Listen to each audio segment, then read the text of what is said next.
Thank you, Vi. Thank you so much for being here. I appreciate you. You don't say a lot of words. You're a woman of few words.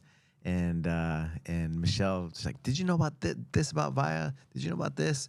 You have to talk to her. You have to do a podcast with her. And I was like, yeah, you're right. I need to. And then she actually sent me your bio and some of the things. And I was like, wow, oh my God, I had no idea. Well, So I'm gonna read a couple of things since Okay. she said that. Yeah. Go ahead. Vaia Vicious Zaganas, a boxing trailblazer from Burnaby, Canada, outside Vancouver, right?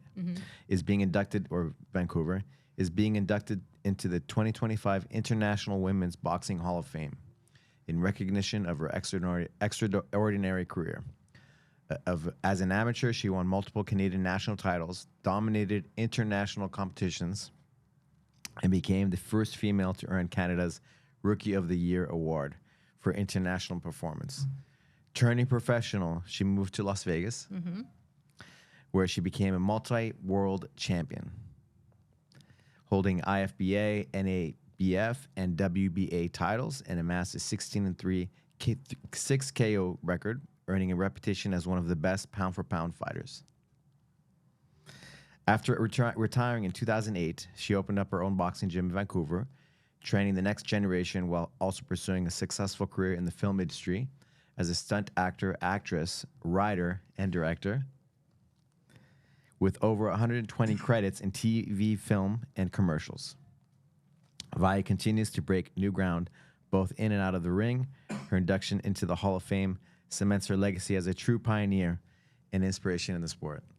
Pretty good? Nice. Did Michelle write that bio? You know, she did, but where did I put it? I put it into ChatGPT. Oh, really? Yeah. Okay. We were talking about that before, right? Make it streamlined. Yeah, yeah. Oh. Right? And it was like, okay, that's pretty good, actually. Not bad. I mean, I've forgotten like half of that stuff. Because so. you have you have like a lot more. It's just like, but you have to kind of summarize a little bit, right?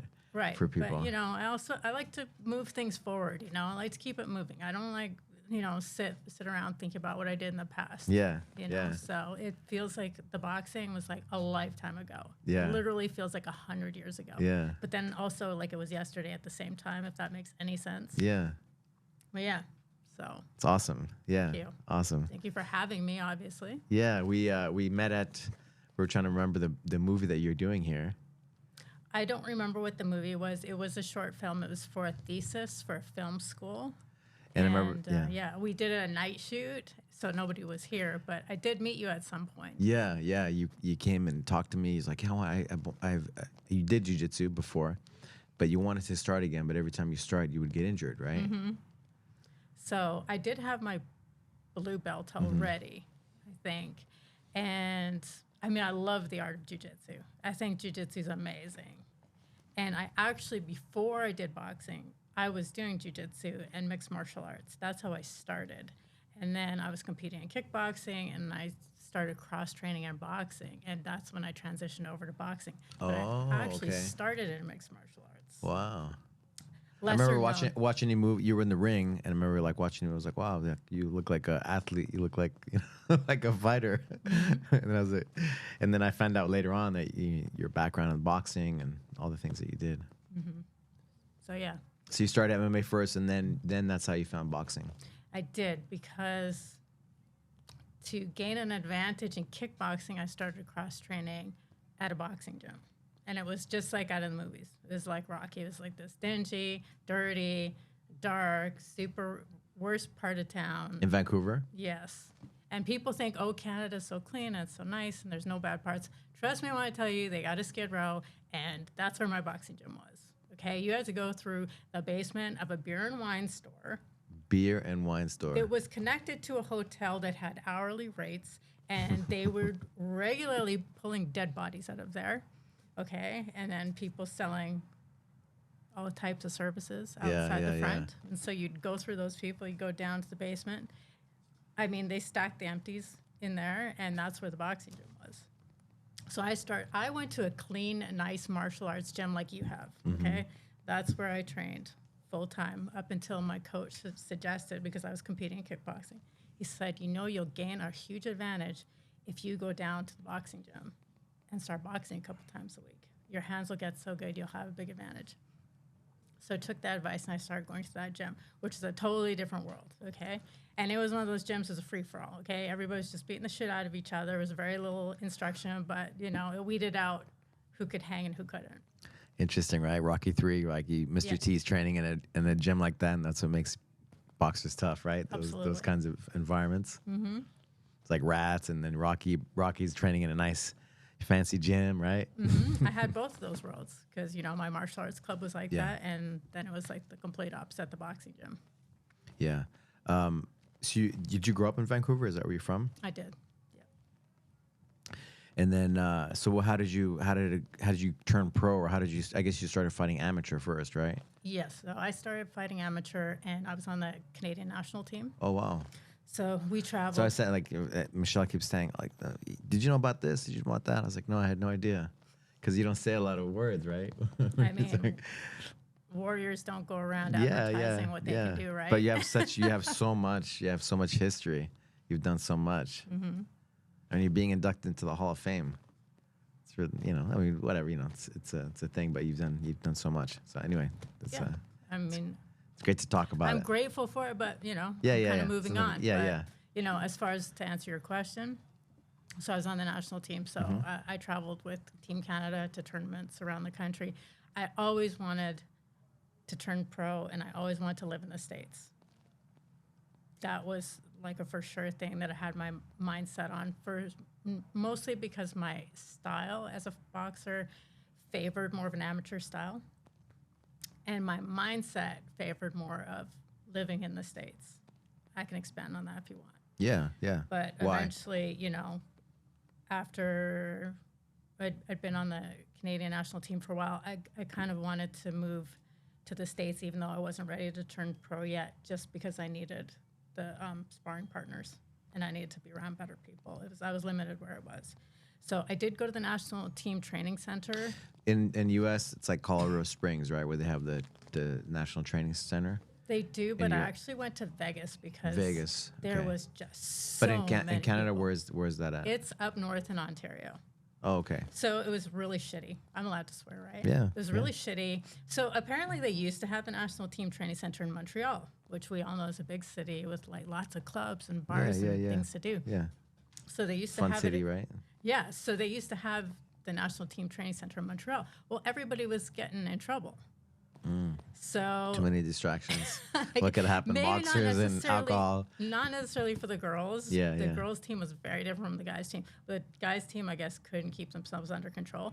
So they moved the training center up north to Ontario to a facility that we shared with the police academy. Okay. And there was nothing to do. There was nothing to get in trouble. Like, there was nothing but snow and ice there. There was like a store that you could walk to. It took like half an hour to walk there. Nothing else to do. No chance of you getting in trouble up there. But I loved it. I liked that lifestyle. I liked getting up early in the morning, running in the snow. It was just like Rocky 4 in Russia. Yeah. It was just like that. So you like the Rocky movies? I love the Rocky movies. I mean, yeah, of course. Who doesn't? What about Rocky 5? I stopped after Rocky 4. I didn't want to ruin it. But the Rocky, you saw the last one, the Rocky Balboa? Did I? Where he's older. Sure. I saw. And he still has stuff in the basement. I don't think I did. And he fought the oh my God, what's his name? Trevor. What was the champion? He was a anyway. I don't know. I kind of like after Rocky 4, I just pretended that the other ones didn't exist. You know, I didn't want to like participate in Rocky's decline. So.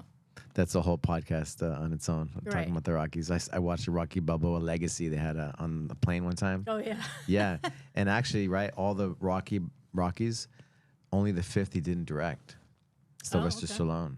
Okay, so the funny thing about the Rocky movies that I loved was when I was amateur and I was, young, a teenager, like I said, my boxing gym was pretty rough, okay? But if they showed a rerun of any Rocky movie on TV, on Monday, the gym was full of 40-year-olds that feel that they missed their calling.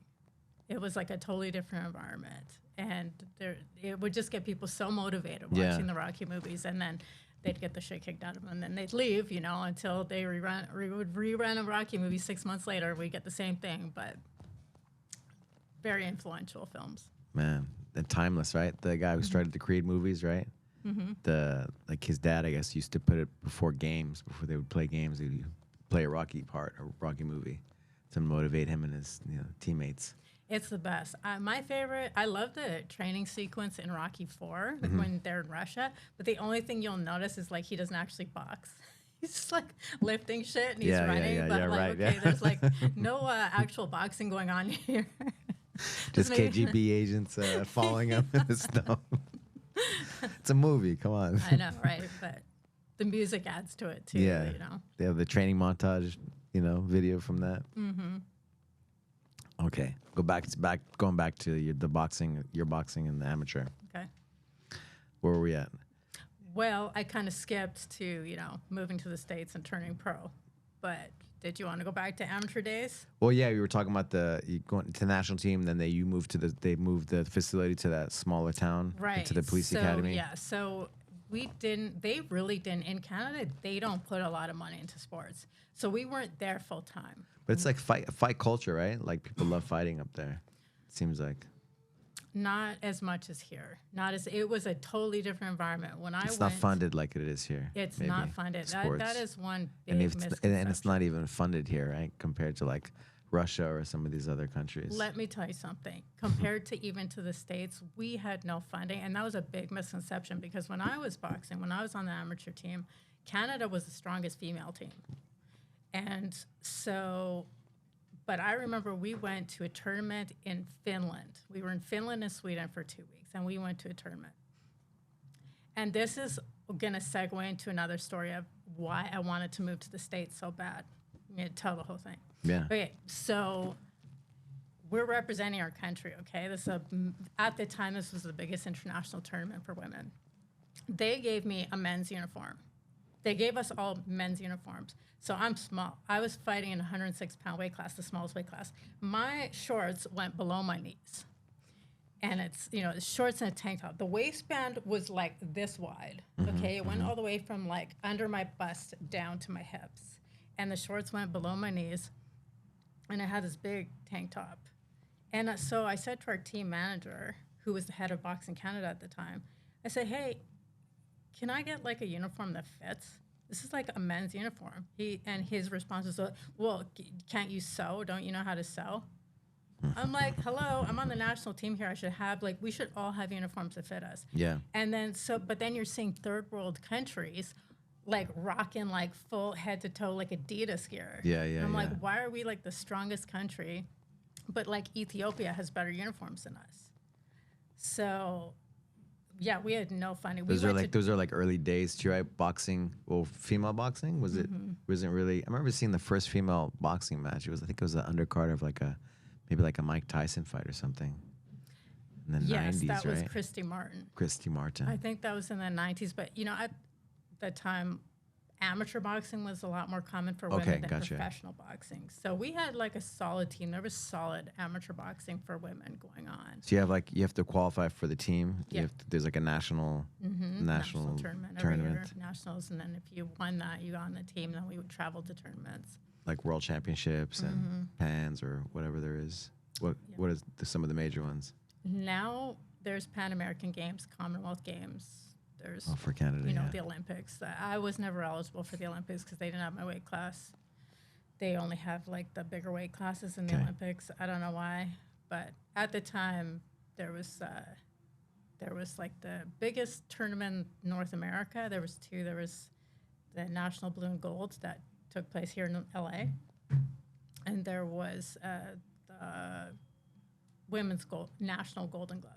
It was called the National Golden Gloves, but international. It was actually international. People came from other countries for that. So those were the biggest tournaments. And then they would have bigger international tournaments, invitations. Yeah. So amateur boxing is like a whole other animal, right? Totally. Just the corruption. I heard they're not going to have boxing in the next LA 28, right? I heard that they always kind of say they're going to take certain sports out, and then they change their minds at the last minute. I don't know what they're going to do. Yeah, I heard that because of, just the corruption in the governing body, right? Something like that. Corruption and professional and amateur, but I agree because back to that tournament in Finland where I had the uniform that didn't fit, So they always had it out for the Canadian girls because we were the strongest team, right? We were stronger than the U.S. We were stronger than the Russian teams and the Europeans at the time. Not so much anymore at the time. And so we were getting robbed on decisions, left, right, and center. And so I went back to the team manager who had complained about the uniform. I said, hey, we're getting like seriously robbed on these decisions. Like these aren't even close fights. And we're like losing fights that we're clearly winning. Yeah. And I was complaining. And he said, oh, well, we have to be good sports and just put on a happy face. I said, that is, whoa. I said, if it was the Americans, Yeah. they would be staging a huge protest. Yeah. They'd be walking out. They'd be making a huge it would be a huge deal if it was the Americans. And that's when I made the decision. I'm moving to the States no matter what. I can't get with this Canadian mentality of just being like mediocre. And You can fix it by take it off. okay. Fix your hair like it was puffing out and then put it back.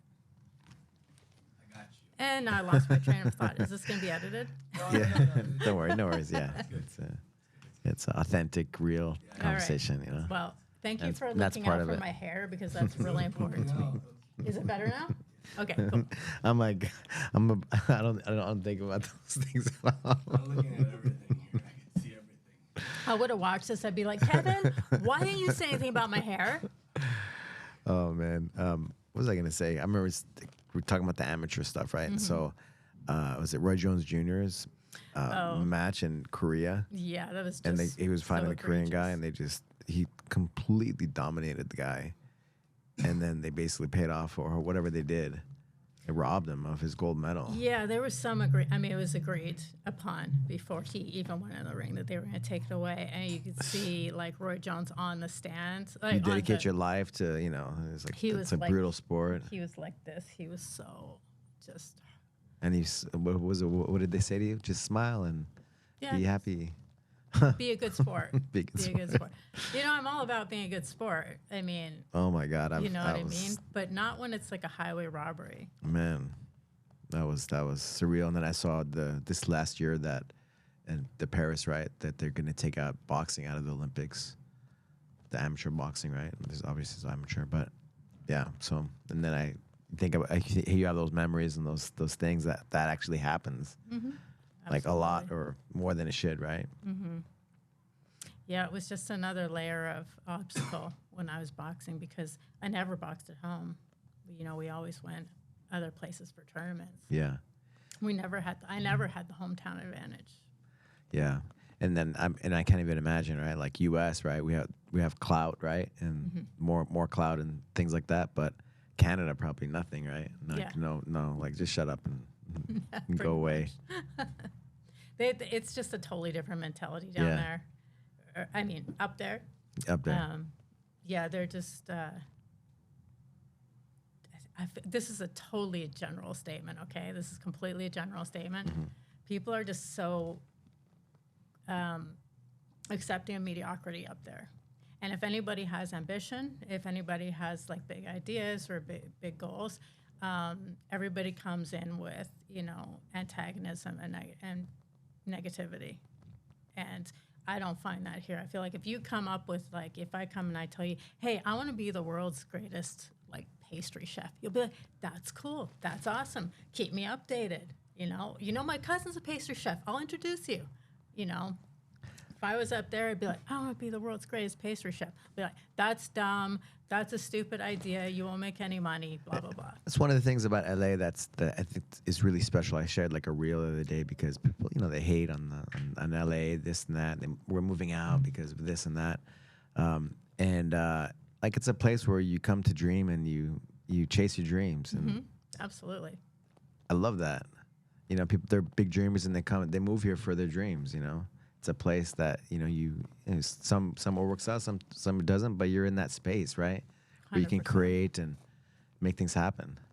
Yeah, and you want to be around other people that have similar goals and ideas, and Yeah. collaboration, and pushing each other. It's like you don't want to be like a small fish, or Yeah. sorry, a big fish in a small Small pond. pond, yeah. Like, that's not going to get you anywhere. Yeah. Plus, I love the beaches, and I don't know. I love it here. I love Yeah. it here. I agree. There's definitely a special energy here. Yeah. Okay, so you moved to Vegas. You're like, I gotta change it up. And how did you turn pro? How did that happen? So I stayed amateur for a year, but I boxed out of Vegas. I mean, I was still on the national team. Okay. So I just did my training down there. There's hundreds of kids for me to spar with because, again, I fought at 106 pounds. So my ideal sparring partner was, 12, 13, 14-year-old kids. There was hundreds of them, so Wow. I had the best sparring. And then, I kind of had a goal. I'm going to stay amateur for one more year, and then I turned pro, and I did not have a contract with Top Rank, but my first fight was with Top Rank. And I had actually moved to Coachella, California, briefly. How do they see you inside the gym? Is that how it works in boxing? They see you working out at the gym, and then maybe your coach knows a manager, and then that's how it begins. Well, my memory. Or is they see you in the fights, right? Yeah, I was pretty well known, even though I was amateur in kind of like the professional circles. And I'm trying to remember how exactly it all came about, but back then there was the Diaz brothers. It was Antonio and Julio Diaz, and they were really big in the sport. And they were signed with Top Rank.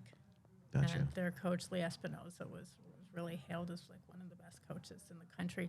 So I actually moved from Vegas and started training with them. In Coachella.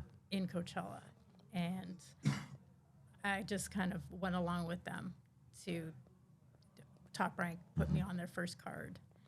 And then, so I never did really have a professional contract, but I did box on some of the Top Rank shows. And then I got with a promotional company that, again, I didn't have a contract, but they put me on all their shows. They put shows on all over the southern states, New York and Florida, and all over the country, really, because they had some sort of a contract with the casinos to provide, like, the entertainment, and they'd have these boxing shows. So I would just go all over the country and box on these shows. It was never, that part of my career was pretty seamless as far as getting fights and being promoted. What are some of the big challenges being a female in a tough sport like boxing? Brutal sport like boxing? There are so many. I think maybe it's not necessarily our nature to be fighters. But I do believe in Dharma. Dharma? Dharma. What's It's like Dharma? your inborn life purpose. And I feel like for some reason I was put on this earth, and that period of time I was meant to be a fighter. I don't know why. It just resonated with me. I wanted to do it more than anything. And I never thought about the obstacles. But for a female fighter, for sure, it was, right away a lot of resistance from people in the gym. It was like the coaches were very old school, and they didn't want girls distracting the guys. So they didn't want girls in the gym. They didn't believe in female boxing. Some of the adjectives thrown around, not just in the gym, but by the general public, was, that's disgusting. Girls shouldn't be doing that. It's nasty. It's gross. It's unbecoming of a lady. Oh my God! With Jake Paul, Mike Tyson, the Serratos, the fight before the main event. Oh my God, the cuts on her eyes. Trust me when I don't even like to see that. I don't even like to see it. And but just her spirit, how tough she was. I was like, oh my God, it's inspiring, right? Yeah, but they stole the show of the whole event. I'm sure as a fighter, when you're in there, you're not thinking about it. Of course, you're you're ready to die, to win. Focused on where you're trying to go. You can look in the mirror the next day and be horrified, but while you're in that moment, plastic surgery is your friend, right? Absolutely. So, yeah, the resistance from people in my gym and the negativity was huge.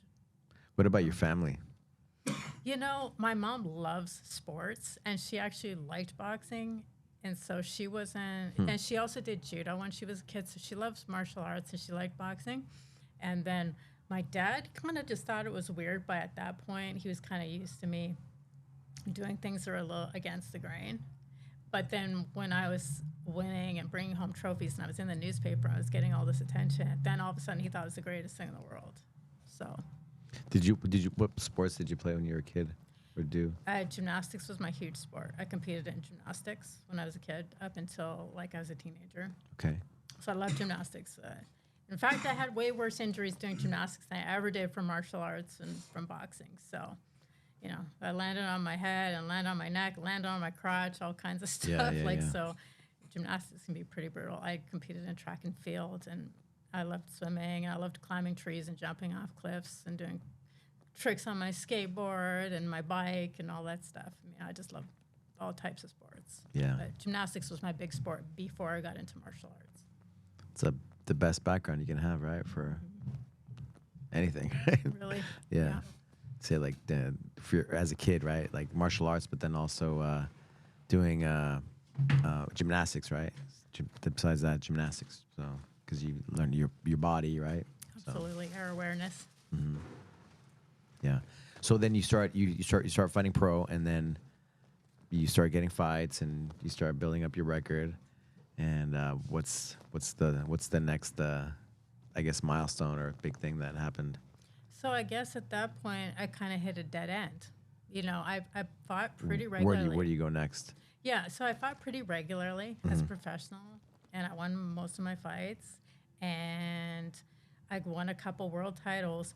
But again, I was in such a small weight class. I was in the 105-pound weight class, and I did get, for a female in that weight class, I got a lot of fights, but there was nowhere to go.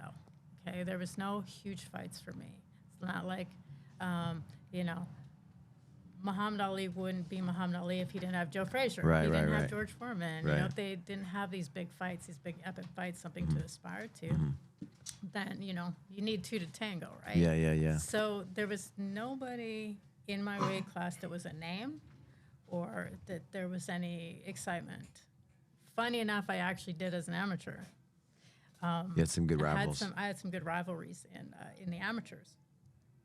The people actually followed, like on the internet and in the newspapers and stuff like that. But I didn't have that as a professional. And so after, I think I was professional for 5 years. After 5 years, I kind of started thinking, well, I'm not making any more money. The chances of like a TV contract or like a big money fight, I didn't see it happening. And so I made a decision to retire one day. Like it literally came out of the blue. I was in the gym one day. I was hitting the speed bag. And I mean, it was tough being a professional fighter. It was really tough, mentally, emotionally, physically. You have to go all in. You have to fully commit everything of yourself, right? And if you really calculate that this was a 24 hours a day job, I mean, I was not making a lot of money. And I was developing health problems. Like my sinuses were messed up. I was getting sick a lot. I was getting, you know, my immune system was so run down. I was getting, you know, I was sick all the time. I had serious sinus issues, sore throats, bladder infections, all these things, right? And so, again, I was hitting the speed bag one day, and I said, what if I just, like, retired? And this, like, wave of relief washed over me. Like, wow, that would be amazing. And I just, like, went to my coach and said, yeah, I think I'm done. And he was like, what? Because I was only 29 at the time, and I was in my prime. Right. And I hadn't declined at all. I was probably still getting better, but I knew that there was nowhere for me to go. And I just had nothing to aspire to. So I said, now's the time to hang it up. Intuitively, you know, like as soon as you made that decision, like you just felt big sense of relief. Like, okay. So much. And again, there was nothing leading up to that. It came over me one day, and I had no plan at all of like how I was going to support myself or what I was going to do. Yeah. So, yeah. So then you moved to LA after that? No, I stayed in Vegas for a little while longer. I stayed for. But you were in Coachella for a while, right? Oh, to train with the we brothers. missed that. I only stayed in Coachella for like 6 months. Okay, gotcha. I really hated it there. I didn't really mesh with the trainer, even though he was hailed as this amazing trainer. I didn't think he was a good trainer. In fact, his assistant trainer, Joel Diaz, I want the whole world to hear this. Joel Diaz is a phenomenal trainer. he was the one that was a good trainer, but the head coach took all the credit. Anyway, I moved back It's after. quite common, right? It's quite common. Yeah, so in I everything. actually, I only lasted. MMA, you know, everything. But yeah, I guess some people just don't need the credit or whatever. But he was a great trainer, but I did not really get along with the trainer I had originally gone out there to train with, and I didn't like Top Rank either. We didn't mesh either. I didn't mesh with Top Rank. I didn't mesh with the gym or the coach. So I moved back after only 6 months. And so I was actually in Vegas for most of my professional career. And my coach was Skipper Kelp and Chris Ben. And they're also amazing coaches. So you had asked me about some of the obstacles of being a female. Yeah. Another really big obstacle is finding a trainer that you work well with, because I found that all the male coaches, because all the coaches are male, obviously, for the most part, they're either trying to sleep with you, they're trying to treat you like you're their child, and telling you what to do and being really controlling. Those are like some big obstacles with male trainers. And I had it with those two issues with every coach. Every coach. So when I got with Chris Bennett and Skipper Kelp, none of that. They're professionals. None of that. They're all about you. They're about, let's go to the gym, let's work hard, let's have a goal, done. No other like bullshit, you know?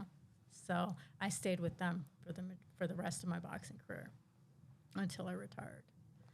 So I was in Vegas when I was done with boxing. And then I kind of stayed there for a couple years, just like not really knowing what to do with myself. And this starts getting a little dark, but I went through like a really, really bad depression because like I didn't have a purpose or a goal anymore. And I went through like such a bad like depression and anxiety that I really wasn't like functioning as like a human.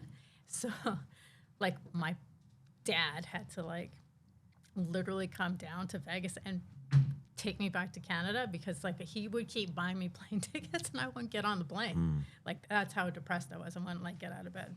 So he took me back up to Canada. We packed up all my stuff and moved up there. And my parents let me be like depressed for a little while, but then it was like, okay, you need to like do something. So I was like, okay, well, I need to make some money here. What can I do? Nothing. I've been an athlete for like my whole life. I guess I can coach. So I went back to my old martial arts club, the very first one I started at. Wow. And I just asked my original coach there, I said, hey, do you need like a boxing trainer or something like that? And he's like, yeah, that'd be great. Let's do some workshops. So I came and I did some workshops for his students. And then I went to another gym. It was a Gracie Baja gym. And is it Tim? yes. He's my friend. Yeah. No way. No. Yeah. That's cool. Yeah, Tim was awesome. It's a Pacific top team now or something like that. I'm not If sure. it's I've still been there, there in yeah. years. But he hired me to teach boxing. Wow. And He had his gym downtown Vancouver. really cool spot. Super cool spot. I loved his gym. And I did jiu-jitsu there. I was at his house in his basement with my best friends, Amal Easton, when I gave everything to be the best and all that. And my Amal was like, "Yeah, you need to create systems." Because I was like, "How do I make money, or how do I support a family? I wanted to have a family in the future." Doing this, we stayed up all night in his basement. So that's cool. Small world, right? Totally small world, Yeah. especially in martial arts. So that's where you first started with in his gym. I was teaching two gyms. I was teaching at Tim's Gotcha. gym. I was teaching at my original martial arts club. It was called Kelly's Academy Gotcha. of Martial Arts. So teaching, I have a picture in his gym too, that downtown Vancouver one with them all. Oh, cool. When I cut down to 145 pounds, because they had a ADCC, a North American trials. Oh, fun. So it's like it was an invite only. So the top 16 grapplers of North America, Canada, and U.S. went out to actually Vancouver, but actually it wasn't in Vancouver. It was in like 2-3 hours inland. Oh, okay. How it ended up there, I have no idea still. But My that's memory another stays story. on a lot of things too. Sorry, going back. Oh, going no, back that's to okay. Yeah, so I was Tim, huh? Wow, sorry, that's crazy. What was Tim's last name again? See my Facebook. Okay. I gotta give him a shout out. You know, he's such a nice guy. Hopefully. Tim Boucher. No, Tim. That's not Tim Boucher. He's not on there anymore. Yeah, Tim. I'll find out. Okay, but I'll find out. yes, no, Tim was great. I loved Yeah. him. So, What's that? What's the gym called, real quick? It's probably changed, you know. He he got affiliated with Grace Spa and then he got out, but he had a really really nice gym downtown Vancouver, like really nice. yeah. Yeah. And then Simon Posner was my very first coach, and he had a gym called Kelly's, which is now called Posner MMA, I believe. So, I still had a relationship with him. So I was teaching at his gym. Oh, I was actually doing workshops at his gym. So I would come in every 6 weeks or something like that and do a workshop, and then I was teaching regularly at Tim's gym. Cheers? Shears, Shears. Yes, Tim Shears. Shears. We love you, Tim Thanks, Kevin. Shears. Yeah, Tim Shears. he's a Shout out great to Tim guy. Shears. I was very lucky to Yeah, meet him. yeah. And like I Good still- person from hopefully, yeah. Yeah, he was great. He said one time to his jujitsu class, and I like remember this because it was so sweet. I probably almost cried, and I don't get emotional really, but he said, you know, I really wanted to bring in a good boxing gym into the gym, and God brought Vaia. I was like, God brought Vaia? That's the sweetest thing anybody's ever said. So that was cool. But the only thing was you're not making that much money, like teaching a couple classes at somebody else's gym Yeah. and doing workshops. I mean, they paid me, no complaints about what they paid me was standard. Yeah. But I made more money doing the workshops because it was like a special thing outside of their gym and because I had like the credentials. But I actually took a job doing construction for a while. And it seems like a really like step down from being like a respected athlete. Yeah. But you know how I was saying I was so stressed out, I was so depressed, all these things. I actually like really liked it because I just went and I did my work and then I left. And You're moving, you're doing stuff physical things. I was just doing my job, whatever. It didn't last long. I didn't have to do it for very long. Then at a certain point, I went to the owner of the gym, that the original gym, Simon, and I asked him if I could just rent his upstairs. Because so I'd been there for maybe 6 months or so, and I was back networking with a lot of people in different gyms and just different people in the city. And so Simon allowed me to just come in as an independent contractor, rent the upstairs of his gym. So he had a split level gym, and he had most of his classes downstairs, like striking and jiu-jitsu and all that stuff downstairs. And they had a gym upstairs that had boxing equipment and a ring that they barely used. So I said, can I just rent this? So I started renting the upstairs of his gym and doing my own classes. And it was all grassroots promotion. So back to when you were talking about systems, that was what made me successful almost right away, was I based it kind of on martial arts, because like the boxing gyms in Vancouver were just like a free-for-all, or it was like fitness boxing. It was mostly like females and they would just punch the air, or you'd go to like some dingy basement and beat the shit out of each other. There was nothing in between. So I just created like an intro class, a big beginner class and an advanced class. Do intro classes work? Are they good for students? I love intro classes. I think so. I mean, I broke it down to like so basic, so beginner, right? For people to build the building blocks. So anyway, I started my own program and it was all like grassroots promotion. I mean, one of my students made me a website. One of my other students made flyers and like flyered the city. Like that's so old school. And my Because I did that not too long ago. I probably still do it. Guerrilla marketing. It, You know? it really worked. I mean, because I also was feeling like you know, it was a niche that didn't exist then anyway. And one of my friends, you know, she was just smart with marketing, and she would just go on different forums and put, Forum days. yeah. My sister worked in mental health, so all her coworkers came to my classes. Like they really, like they were in a very high stress job. So like all her students, like all her coworkers signed up. So I started my program and I was just sure it was going to work. And in 6 months I was making money and it was great. It was an awesome time. And then simultaneously I was pursuing the film industry because that's really what I wanted to do. I got into coaching to make money. That's why I got into coaching. I did enjoy it. I did enjoy it more than I thought I would. And I loved my students and they were all my friends. And we had a great time. And some of them competed even and did great. But really, I had always wanted to be in the film industry. So I pursued that at the same time. Nice.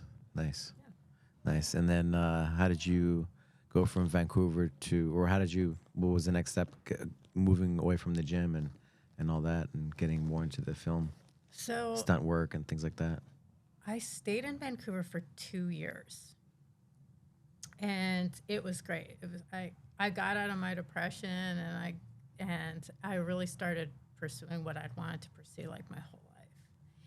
And I got in my very first job in stunts. So one of my students, again, like my students were like my resource.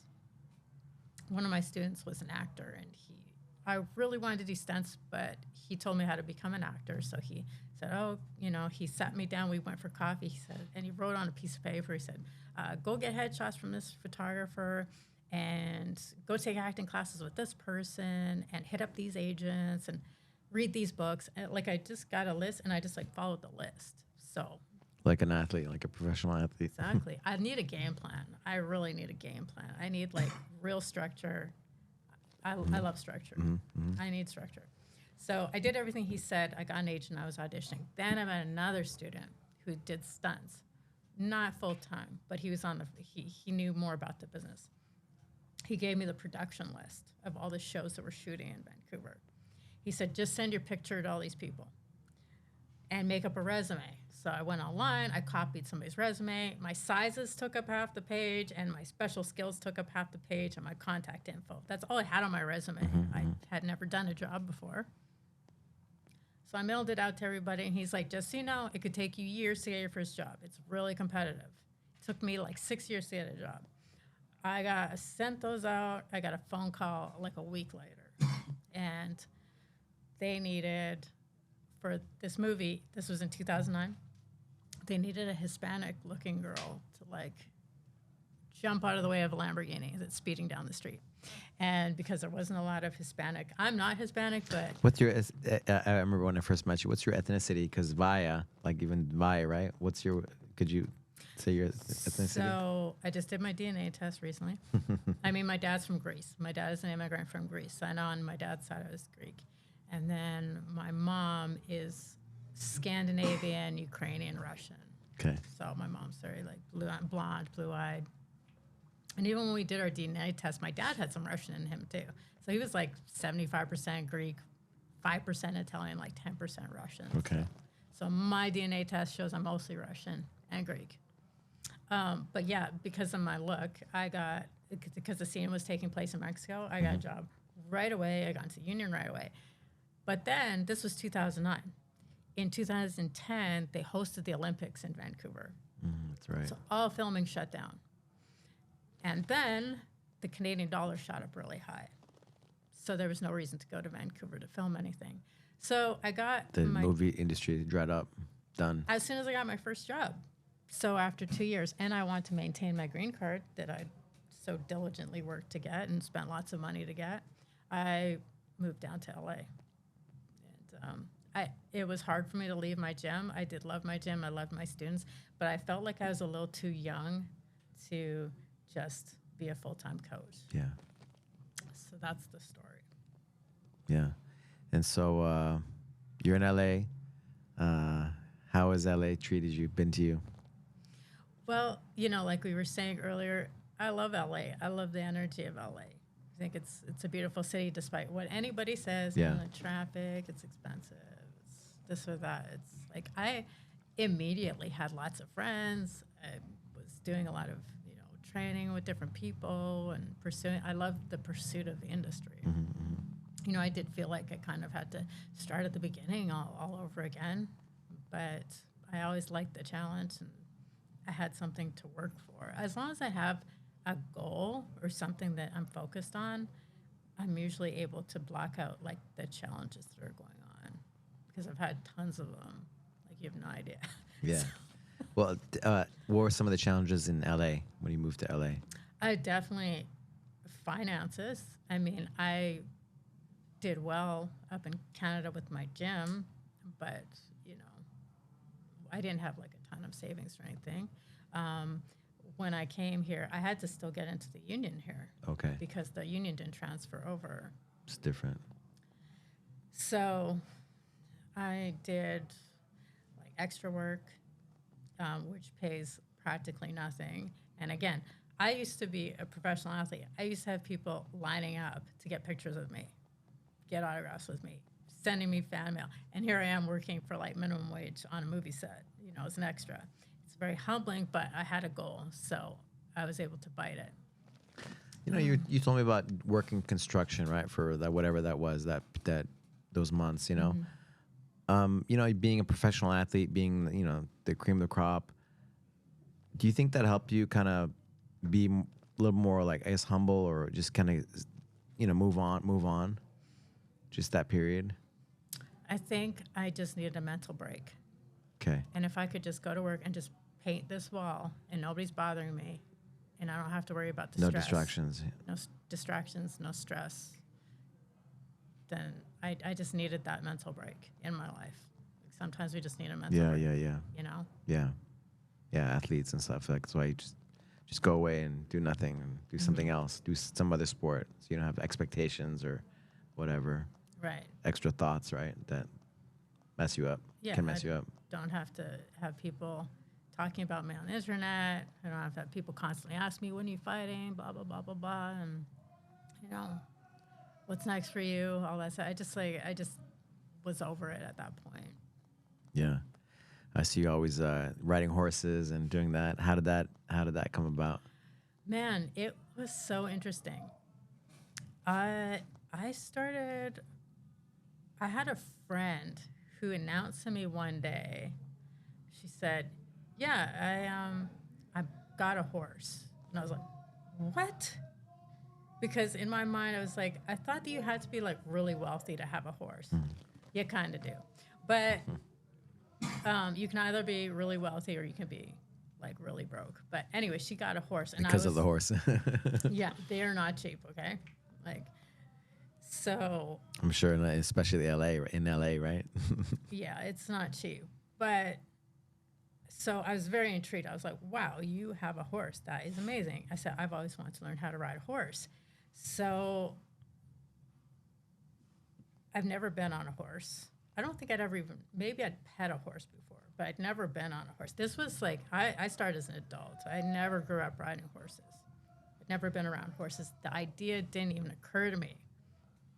Although in stunts, I mean, some people ride horses, but I just didn't think it was for me. So I went on Amazon and I got a book, Beginner's Guide to Riding Horses. And that was my first step. So I got this book and I started reading it.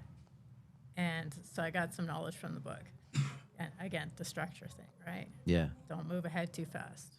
Just know where you're trying to go. Then I inquired about lessons from a couple people that I knew had horses or knew how to ride. So I started taking lessons from another stunt woman. And I was like scared to go faster than a walk. I was like so like nervous around the horse. Yeah. And get thrown off or something, right? I was just so nervous because I just didn't feel like I knew what to do. And then I did some lessons with her, then she sold that horse. Then I found another teacher. And then I found another teacher. And then people started like knowing me, and they started asking me to take care of the horses, and they started asking me to ride their horses. Then I got involved with the horse rescue, and they wanted me to ride all their horses. And then all of a sudden I had horses coming out of my ears.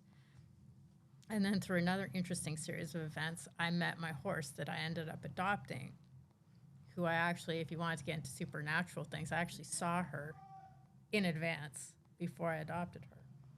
But that's another story. So then I adopted my horse. My horse is like way above my level. She had like she was an abused horse that I got from a rescue. She was way above my skill level and ability, but I had an amazing trainer, and like everything just kind of flowed for me.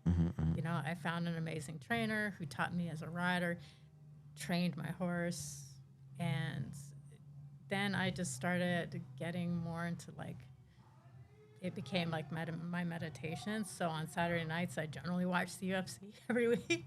So I kind of got away from UFC and kind of started riding my horse in the forest. And now like horses are like a huge passion of mine. And I'm a pretty good rider. I'm a pretty good rider considering that I didn't grow up riding horses. And Wow. yeah, so Awesome. I love horses. Horses are like a huge passion of mine, and it's also a metaphor I use like for people that, you know, they have like a big goal or a big dream, and they don't know how they can do it, and they get stressed out, and they think like, oh, it'll never happen. I don't have the money, or I don't have the wherewithal. And I'd be like, my first step with riding horses, I got a book. It's a Beginner's Guide to Riding Horses. Specialized knowledge, yeah. Yeah, now I have my own horse, and I'm around horses all the time, and I ride, you know, pretty good. And people don't even know that I didn't grow up riding. So take that one step forward. Awesome. Amateur career, national team, pro career. Who's your biggest opponent? Your opponent, the one person you're fighting, or your own mind? Definitely your own mind. Why? 100%. Because this is going to sound super arrogant, but there was never anybody in the ring that I could not beat. And the only time I ever really lost was I was either robbed or was in a bad mental space. And that's just the truth, just being, you know, because I had like a lot of issues, you know. It wasn't just like I'd mentioned, I was sick a lot. Had some injuries, and I was very prone to depression and anxiety, and like all the pressures and, you know, relationships. You know, like I was always able to block it out. I was keep my mind on the donut, not the hole. That was always my philosophy. Like I was able to, and the few times I wasn't able to block it out, like it just like overtook me, the emotions and the negative in my own mind. But that was the only ever time I lost.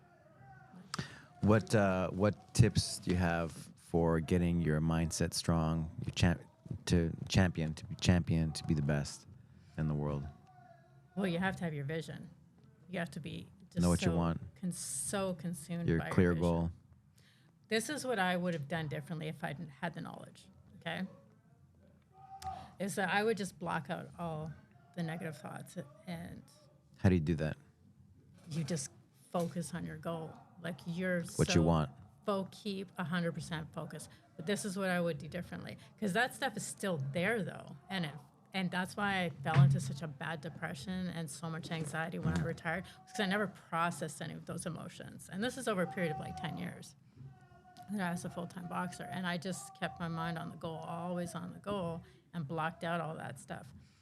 What I would do differently is I would have taken up meditation, which I just didn't know at the time. I do TM meditation now. TM meditation? Yeah, transcendental meditation. That helps to process like a lot of those emotions. And then there's also the mind-body technique where you learn, where you have to like, you feel those emotions. Like say you have some anger come up, and you have to sit with it, and you have to fully feel it and acknowledge that it's there, and like let it pass through you.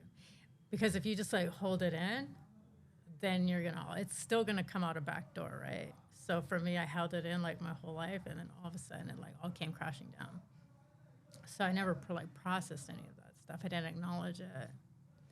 So those are like some tips, like Dealing with those things and through like meditation, different work, like facing it, not You just have to putting it, face it. pushing it under the rug and thinking it's gonna be okay, or Right, not dealing with it. You have to, because it's still there. Like See, you a lot of old fighters, right? That's why they kind of you can go off the rail, right? Like later on, because they never deal with it, but they use that to become a great fighter. Yes, you All can. that stuff under the carpet, right? You can. I did. Yeah, I yeah, did. but you got to then deal I with had it sooner or later. Serious problems when I retired. Like I had serious problems. Like I was like in a very, very bad state, And because I never processed all those emotions. And that wasn't just that was from my childhood too. Mm-hmm. That was my childhood. And if I didn't have a terrible childhood, I wouldn't have become a fighter. Yeah. And then if I didn't have if I'd had some cushy life, I would never have been a fighter. And then I wouldn't have been a good one, Mm-hmm. you know? So yeah, it did serve me in that way. But, you know, again, I think you have to block out the negativity. You have to block out the outside world and 100% like focus on your vision and where you're trying to go. But I think you also do have to do the mindfulness practice, Yeah. meditation, release those emotions. Therapists are super helpful. Love it. You know? Yeah, that's it. Yeah. Yeah, like the top teams, like wrestling and these different things, they have mind coaches, right, on staff now.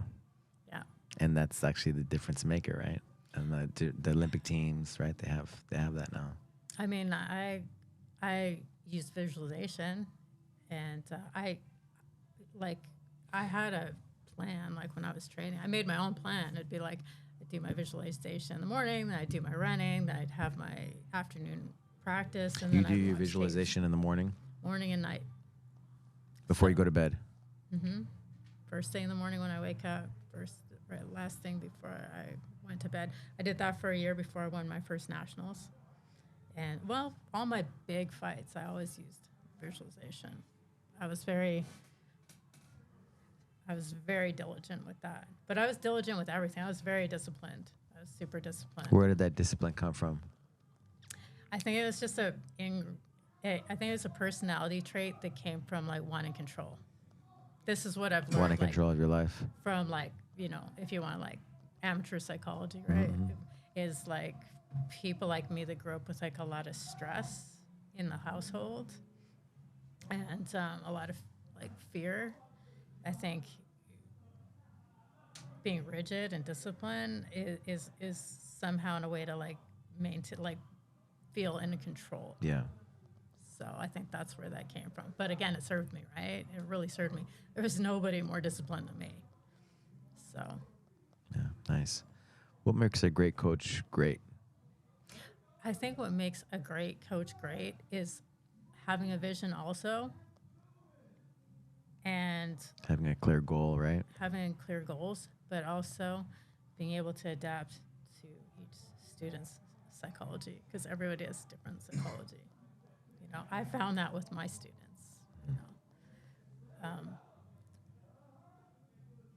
It's not sexist to say that there's a difference between male and female fighters. There really isn't. So you have to like kind of like treat them like in some case, let's just say Every person's individually. different. Everybody's different individually. Okay. So I think sometimes you have to like being super rigid and super hardcore with like one student will not work with another student. Right. Everybody's you know? different. Yeah.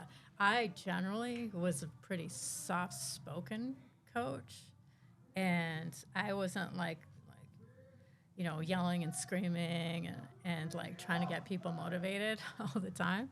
I was pretty like calm and cool, but some people needed a little bit more of a kick in the ass, and some people needed a little bit, you know, being a little softer with them. So, so I guess to sum it up, adaptability to each student, you know. Having a clear goal and adaptability for each student. Yeah, of course you're going to have your own style, right? You're going to have your own style. You can't like not be you when coaching, but. Do you miss coaching? Yeah, I liked coaching a lot. I liked coaching a lot more than I thought I would because I was used to being an athlete. When was the last time you coached? It's been a while.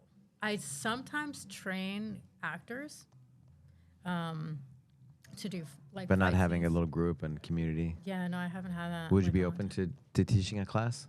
Yeah, I'd be open to teaching a class. I mean, or whatever you schedule allowed. Yeah, I think I had like a bit of a gap between being an athlete and learning to become a coach because I didn't just like all of a sudden like I wasn't a good coach right out of the gate because I had learned a lot intuitively. Mm-hmm. I had some good coaches, but I was very much self-taught, and I would watch a lot of videos. I'd watch a lot of videos. And I also intuitively came up with things. So then when it came time to like teach that, I was not a great coach at first. It took me a little time to develop that, but I used like the martial arts model of breaking things down to really simple. And then I learned how to coach. And then every gym I went to, they would ask me to coach. Yeah. Simple, compound, complex, like the same tack with the learning, right? Yeah. The way people learn. You know, when I first met you, we talked about, you know, like you every time you do jiu-jitsu, you would get hurt or, you know, something like that. And then, you know, and eventually I think, did I invite you to TACFIT first? Yes, that was your suggestion. You said, why don't you do TACFIT for a while? And so then I went full into TACFIT, and now I've been doing it for 8 years, I think. Yeah. But I love TACFIT. And you went to Canada or went somewhere and you're like, man, it's just not the same. My life isn't the same when I don't do TACFIT. No, because pretty much they only have like CrossFit gyms in other cities. You know, they don't have TACFIT, and I wish I'd love to see TACFIT expand. Okay, so for anybody listening who doesn't know about TACFIT, I'm just gonna like give a testimonial for it, right? So I do stunts full time, and I ride horses, and I've been fucking wrecked a couple times. I got thrown by a horse from one side of the arena to the other, and my first thought was, I'm gonna be really fucked up. And then the next day I was totally fine. Like I was literally like not even sore. And I attribute that to TACFIT. And some of the gnarly stunts that I've done, my first thought was like, oh, I'm gonna be in bad shape tomorrow. Because you are before you did TACFIT. Yeah, and then the next day I'm like, fine. And so this was back when Coach Robert was here. I was like, you won't believe what happened to me yesterday. I almost got killed, and I feel fine today. It was so miraculous. So yeah, any sport or any activity that you do, I think that TACFIT's a really great base. I imagine for jiu-jitsu, it's like for everything, right? Yeah. So even if you don't do any martial arts, just life, right? It makes you better at life. Yeah, just the mobility and like the injury prevention for me, it's been invaluable. So yeah, I'm like a huge proponent for TACFIT. Awesome, thank you. Yeah, let's spread that around the world. Yeah, so if I go traveling somewhere, I can do TACFIT. Yeah, that's and like doing it by yourself, and whereas in a group, it's like always more fun, always better in a group. Or for some, you know, do you find the same? Oh yeah, I'm actually kind of lazy. Like even if I had like a multi-million-dollar facility in my house, I wouldn't use it unless I had like even like having a trainer is not as fun as like going to class. Like I don't even think about it. I wake up in the morning, 9 o'clock to go to TACFIT. It's non-negotiable. It's like brushing your teeth. Yeah, yeah. It's a habit now. Yeah. So what do you got going on? What's any goals or things that you're looking for? Yeah, always. Well, what's next? It's been very slow in the film and TV industry in LA lately since the strike, and that is strikes, right? Yeah, I never picked up after the strike, so that's a whole other conversation. But I am really focused now on writing and directing, filmmaking. I just finished my short film on Sunday. Sunday we had our last shoot day, and that went really well. And filmmaking is really fun because it's like putting together an orchestra of people and making a beautiful symphony. Yeah. So I finished that, and yeah, like I have some big projects. During the strike, I was writing. I've been in writing classes for the last 3+ years. So I've just been spending most of my time writing. So I have some big projects. I have a TV show that I created. TV show. Yeah, it's a comedy. It's like imagine it's behind the scenes of the workings of a Hollywood TV series, but it's from the perspective of the stunt crew, stunt team. It's kind of similar to The Office if you ever watched The Office. Yeah. But imagine Michael Scott in charge of stunts. So that's my TV series, and then I wrote a movie that's like a Western. And so I'm working on these big projects. So I have these big projects that are a bit. I'm trying to support those projects by gaining experience as a director myself. So I'm doing smaller projects of my own, and just keeping it going, keeping it moving forward. Awesome. Yeah. Awesome. How can people find out about you and the things that you're doing? Well, I'm pretty active on Instagram. So at VaiaZaganas.com, or at Vaia Zaganas, I guess. VAIA. ZAGANAS. So that's the best place to find me, and I'll respond if you send me a message. Awesome. Thank you, Vi. Thank you so much. Thank you so much. Yeah. I love Appreciate it. you. Thanks. I was gonna say I love coffee dates, but I had water, so. But thank And you for had the your coffee convers- before. Yeah, thank you for the conversation. Thank Appreciate you. you. Thank you.